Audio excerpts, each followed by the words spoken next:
It is hard to start to stop drawing. It is, right? Like, we could just keep Step away from the pastels. So version 2 complete. Yeah. All right. Awesome. All right, so walk us through this. So what are we looking at here? What's the work that we've done past day and a half? So I'm going to do a very broad brush frame, and then everybody else can come up and fill in the details. So we talked about the who of networks, so who are the people, and lots of things about who gets invited and the diversity in the network and the kind of invitation. We talked about the what, so the system or the problem you're trying to solve, and the North Star, the why. You want to have impact. And then we spent a lot of time talking about the how, the mindsets needed, the old mindset, the new mindset, the muscles, and the tools. And over here we also have more about the why, sort of unpacking assumptions, and the when and the where. What are the enabling conditions, and what's the right timing and pacing when you're doing network work. So that's big picture. Who would like to go next? And I'm going to be up in your space. So not in order. I don't think it goes in order necessarily, but I'll talk about the mindsets area and this old new bubble space. So there were a lot of individual kind of like what used to happen or what happens now, and tried to make the connections between things like experts lead to everyone bringing value, things like supporting individuals to supporting teams. There's one right way, mistakes are good, scarcity to abundance, persuasion versus learning. This is all woo-woo. You know, we don't really know what happens to I'm an innovator and I know that this works. From competition to shared fate, from command and control to trust and self-organizing. So there's this kind of huge mindset shift, and it can help to show it on a spectrum to see what we're moving from and where we're trying to go. And then part of what all of this feels to me like it's heading towards is facilitating collective intuition. So how do you actually provide the tools and processes to instantiate intuition within a group, right? To make a group realize how they can iterate to continuously figure out the next step, rather than having the full plan that's created by the expert that then, you know, people follow through on. So every step of the way, iterate, do something, iterate, learn, do something, iterate, learn, and through that, like, develop your collective muscle of intuition.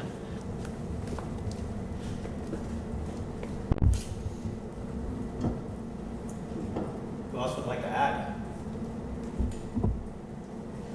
I'd love for someone to talk about that funder area over there that people were discussing. We start. Kate? Another area. Hi, I'm here to talk about the funder area.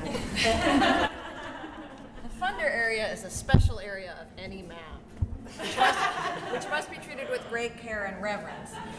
A lot of the conversations we've had today are about, in the last few days and all the times we've been together, about when do you want to start a collaboration? What are collaborations best for? When are networks a good thing to start? And why would you start one? And we actually have a whole category all the way over there where we talk about that. What are the assumptions? We're not saying networks are always the right thing to do, but sometimes they might be.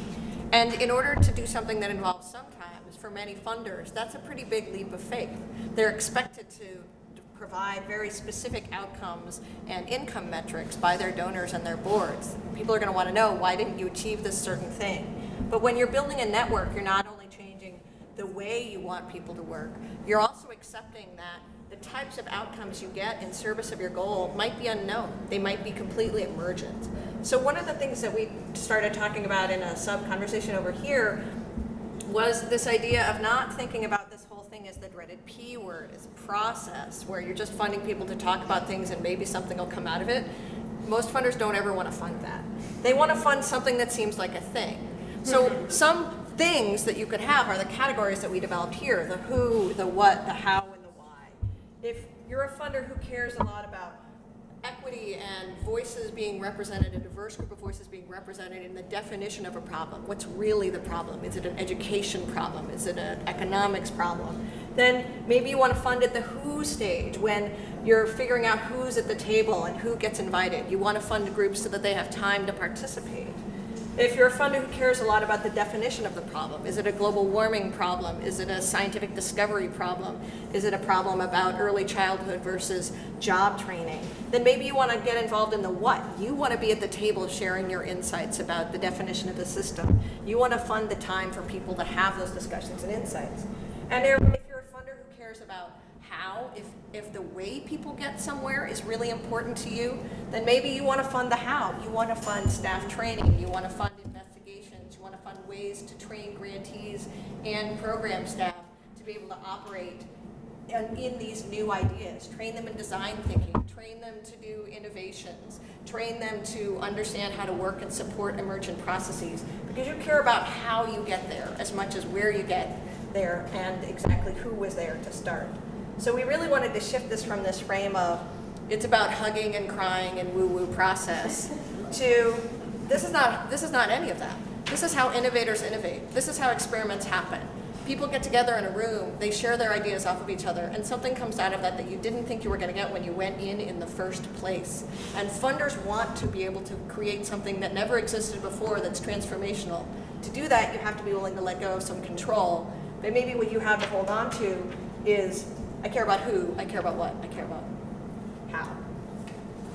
Thank you for that, Kate. I mean, there might be some hugging and crying.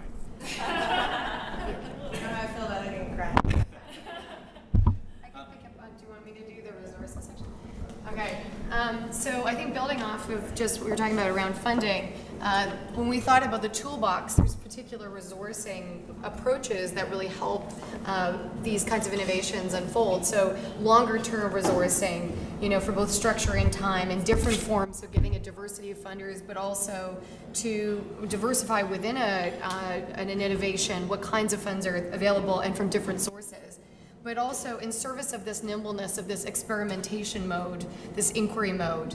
And what we found as well is that another tool that's critical in terms of like transformative change is collective capacity building, personal and kind of personal transformation, and also ways of tracking progress. Because if we're going to be doing experiments, we have to figure out how we're showing up into these innovation projects, what kinds of stories we're holding on to, and getting a sense of ourselves, as well as the sense of how our organizations show up, what assumptions we're carrying within our organizations.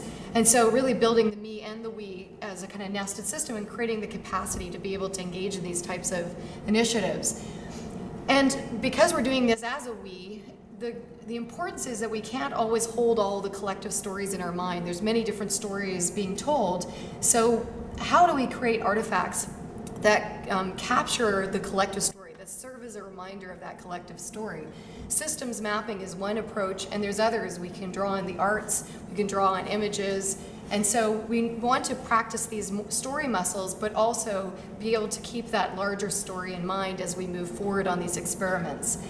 And fundamentally, what drives these kinds of innovations, these projects we're working on, is the relationships. And so what are the different tools we can bring in here? We can connect people across a network through buddies and mentor systems, foster trust, allow both following and supporting, creating authentic conversations. And there's a number of other tools in our toolbox, including how we transmit trust via relationship, coming back to story, continuous learning, asking good questions. The technology matters in terms of supporting network mapping, systems inquiry, connective platforms. And we want to build these multiple capacities and really embed kind of physical learning as well as other types of learning and evaluation. And leave a lot of time for unstructured time, because fundamentally we want to create transformative innovations, and that requires kind of dream space, that requires unstructured time that enables us to really get to the next level of thinking and the next level of impact in these areas. Those are the kinds of things in our toolbox. I'm curious about this one, pacing. Can someone talk about this?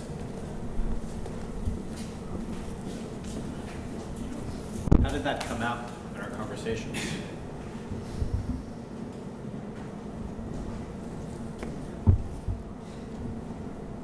People are slowly coming in. So I feel like one challenge is that the drawers are now becoming the experts, because I drew a lot, but I was taking things off Post-its. jump up and explain it. So if you have a thought about that, please go for it, because I don't want to have to explain everything I drew. I'm not an expert. I was just channeling group content. When I think if it's wrong, that also is a legitimate thing to stand and be like, I don't actually know why it's up here because I would have put something totally different. Thanks, Pat. So I think with this patience and pacing, what's so important is a lot of the themes that we heard is this whole mindset is we need outcomes and we need things quickly and we have to be super efficient in meetings, you know, this whole command and control structure. And when you hear of most of what the new way of doing it requires, it needs open space, it needs time to build relationships. You don't become really trusting as a group quickly. And so there's a tension right now in the way that the old structures and forms and the way that we all have habits of behaving in those completely get in the way of being able to create the containers and the funding and the support for people to take the time to do this well and do this right and have the, I think of it as like, you know, a garden. It's like you have to kind of plant it and you build that fertility of the soil and then you get the things that emerge as a healthy, strong thing. And so a lot of the ethic of go slow to go fast, you know, take time to build trust, you know, have patience, be comfortable in the uncertainty of it. We need to kind of ourselves adopt and get comfortable in that kind of model, and in the collective work together to be patient, to take the time for these things to really manifest all that they can build to. Thank you, Pat. I think there's just one thing I want to point out and ask a question around, and then we can bring this to a close. Who's Davy the dung beetle? Someone want to explain that? That was my only contribution. Why did you put Davy the dung beetle on? Because you kept talking about making us process poop, and I just felt I would do a better job as a beetle than I did. So you're blaming it on me, basically. Essentially, yeah. Okay, so there was a pooping metaphor that we used, which was that what we were doing all day, basically yesterday and this morning, was thinking through, having really deep conversations with each other, learning from each other, doing all of these things, and then pooping out what we learned. And the poop doesn't represent everything. As you can see, there were so many rich conversations, so many rich things that were happening throughout the past day and a half. But this gives us clues. And this gives us something that we can look at and help us remember things and do all the other things as well. So, Can I add one more? Yeah. In terms of a visual that I don't see on here, which when I think of the work I feel so important to me, is the idea of a container that holds all this. And this still feels like fragmented pieces. You know, We so have a container. is there a container? Here's a container. It's over by the hoop, but we need a visual for it. You can make it more of a bowl. Yeah. Breathing Oh, I bowl. see. Yeah. Yep, there it is. Make it more like bowl. Yeah. Great. You're on it. all right, real-time validation. That's what it's all about. Please don't film me drive. All right, well, I think as Kate is finishing the ball, I think we should all give each other a round of applause. Guess what? It's 12 o'clock.